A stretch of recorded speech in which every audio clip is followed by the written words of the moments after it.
सुप्रभात मंडळी. मी निलिमा पटवर्धन आणि आपली जी सध्या सिरीज चालू आहे सायबर क्राईम आणि ऑनलाईन फ्रॉड, त्याच्यामधली ही शेवटची कडी. आज आपण ज्या डिजिटल जगात जगतो आहोत ते जग आता फक्त तंत्रज्ञानाचं राहिलेलं नाही, तर ते माणसाच्या भावना, विश्वास, स्वप्न आणि आर्थिक सुरक्षिततेशी थेट जोडलेलं आहे. Mobile, internet, banking app, social media, online खरेदी, ऑनलाईन शिक्षण या सगळ्यांनी आपलं आयुष्य सोपं केलं, वेगवान केलं. पण त्याचवेळी एका अदृश्य युद्धभूमीतही आपण सगळे उभे आहोत. या युद्धात शस्त्र असतं तंत्रज्ञान, पण लक्ष असतो माणूस. सायबर गुन्हेगार तुमच्या फोनवर नाही, त्याआधी तुमच्या मनात घुसतात. ते तुमच्या घाईचा, भीतीचा, लोभाचा, एकटेपणाचा आणि विश्वासाचा फायदा घेतात. या संपूर्ण कथामालेत आपण पाहिलं की एक साधा फोन कॉल, एक लिंक, एक OTP आणि क्षणार्धात आयुष्यभराची कमाई धोक्यात येते. ही केवळ एका घराची कथा नाही, तर आज लाखो कुटुंबांची सत्य परिस्थिती आहे. सायबर फ्रॉडचे स्वरूप आता बदललं आहे. पूर्वी फसवणूक म्हणजे थेट पैसे मागणं, आज ती भावनिक बनली आहे, सामाजिक बनली आहे आणि कृत्रिम बुद्धिमत्तेमुळे ती अधिक धोकादायक झाली आहे. आज आवाज, चेहरा, व्हिडिओ, मेसेज सगळं हुबेहूब बनवता येतं. त्यामुळे आपलाच माणूस वाटणारी विनंतीसुद्धा त्याची ती खोटी असू शकते. सायबर धोके आता केवळ बँकिंग पुरते मर्यादित राहिलेले नाहीत. बनावट नोकरी, बनावट गुंतवणूक, fake social profile, AI deep fake, बनावट सरकारी call, courier fraud, QR code scam, fake customer care number, digital अटक धमक्या, रोमॅन्स स्कॅम, बनावट lottery, review fraud, charity fraud यांची यादी दररोज वाढत आहे. हे गुन्हेगार तांत्रिकपेक्षा मानसिक खेळ जास्त खेळतात. ते तुमच्यावर घाई लादतात, भीती निर्माण करतात, गोड बोलतात किंवा मोठ्या नफ्याचं आमिष दाखवतात. यातून वाचण्याचा पहिला आणि सर्वात महत्त्वाचा उपाय म्हणजे जागृती. कोणताही urgent call, message, email link, QR code थेट विश्वासानं स्वीकारू नका. OTP, पिन, पासवर्ड, CVV म्हणजे तुमच्या खात्याची किल्ली आहे, ती कुणालाही देऊ नका. मी बँकेतून बोलतोय असं म्हणणाऱ्यांच्यावर विश्वास ठेवण्याआधी अधिकृत नंबरवरून स्वतः तपासणी करा. QR स्कॅन करून पैसे घ्यायला सांगितले तर नकार द्या. कोणताही app, screen share, remote access सांगितल्यास फोन कट करा. सोशल मीडियावर अनोळखी मैत्री, अचानक प्रेम, आर्थिक मदत मागणं, गुंतवणुकीचे सल्ले या सगळ्यात धोका आहे. कोणतीही हमी देणारी योजना, दुप्पट नफा, घरबसल्या कमाई हे सापळे आहे. फक्त स्टार रेटिंग पाहून विश्वास ठेवू नका. रिव्ह्यूची भाषा, प्रोफाईल तपासा. सरकारी सेवा कधीही खाजगी खात्यावर पैसे मागत नाहीत. डिजिटल अटक, केस आहे अशा धमक्यांना घाबरू नका. जर फसवणूक झालीच तर लाजू नका, गप्प बसू नका. तत्काळ खातं ब्लॉक करा. 1930 कॉल करा. cybercrime.gov.in वर तक्रार करा.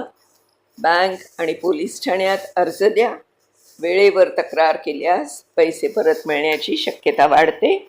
पण त्याहून महत्त्वाचं म्हणजे ही माहिती इतरांपर्यंत पोहोचवा. डिजिटल जग थांबणार नाही, पण आपण थांबून विचार करू शकतो. 1 मिनिटाचा विचार, एक फोन कॉलची पडताळणी, एक लिंक उघडण्याआधीची शंका, हेच आपलं संरक्षण आहे. तंत्रज्ञान शत्रू नाही, पण अज्ञान आणि घाई हे मात्र मोठे शत्रू आहे. आज आपण जागृत झालो तर उद्या अनेक घरं वाचतील. ही मालिका इथे संपत नाही, कारण ही लढाई दररोज सुरू आहे. जागृत रहा, सावध रहा, समाज जागृत करा. समारोप म्हणून एकच सत्य सांगायचं तर आज आपण सगळे एका अशा युगात जगत आहोत जिथे गुन्हे रस्त्यावर होत नाही तर आपल्या मोबाईलच्या स्क्रीनवर घडतात. हे गुन्हे आवाज करत नाहीत, रक्त सांडत नाहीत, पण आयुष्यभराची कमाई, आत्मविश्वास आणि मानसिक शांतता एका क्षणात लुटून नेतात.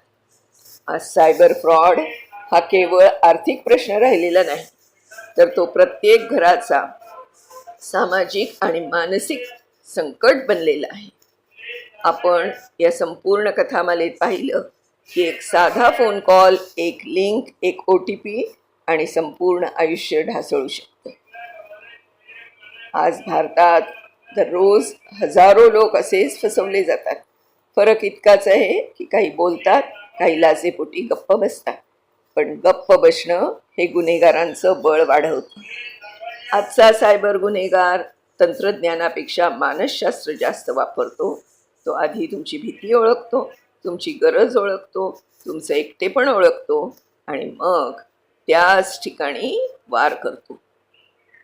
आजचे फ्रॉड फक्त बँकिंग पुरते मर्यादित राहिलेले नाही. आपण हेही समजून घ्यायला हवं की आज कोणालाही लक्ष केलं जाऊ शकतं. वय, शिक्षण, आर्थिक स्थिती याचा काहीही फरक पडत नाही, कारण हा खेळ तंत्रज्ञानाचा नसून विश्वासाचा आहे. गुन्हेगार तुमचा फोन हॅक करत नाही, तो आधी तुमचे विचार हॅक करतो. म्हणूनच पहिला आणि सर्वात महत्त्वाचा उपाय म्हणजे थांबणं. कोणताही अर्जंट कॉल, धमकी, आमिष, भावनिक विनंती यावर ताबडतोब कृती करू नका. थांबा, दुसऱ्यांशी बोला, अधिकृत नंबरवरून पडताळणी करा.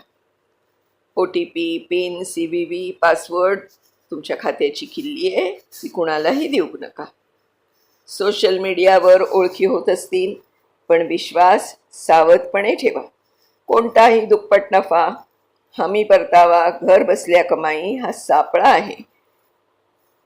घर बसल्या कमाई हा सापळाच आहे, हे अगदी कायम लक्षात ठेवा. सरकारी यंत्रणा कधीही खाजगी खात्यावर पैसे मागत नाही. फसवणूक झालीस तर लाज बाळगू नका, गप्प बसू नका. तात्काळ खातं ब्लॉक करा. 1930वर कॉल करा. cybercrime.gov.in वर तक्रार करा. बँक आणि पोलीस ठाण्यात अर्ज द्या. डिजिटल जग थांबणार नाही, पण आपण जागृत राहू शकतो. आज आपण सजग झालो तर उद्या अनेक घर वाचतील. म्हणून जागृत राहा, सावध राहा, समाज जागृत करा. मंडळी, इथे आपलं आजचं जे हे क्लिप आहे ही पण संपते आहे आणि आपली ही शृंखला आहे ती पण मी इथे आज संपवते आहे. श्री सुनील जाधव जे पुण्याला असतात त्यांचे मनपूर्वक आभार की त्यांनी खूप सगळी छान माहिती आपल्याला पुरवलेली आहे. पुन्हा अशाच एखाद्या नवीन सिरीजसह लवकरच भेटूया. तोपर्यंत मी निलिमा पटवर्धन आपली रजा घेते. धन्यवाद.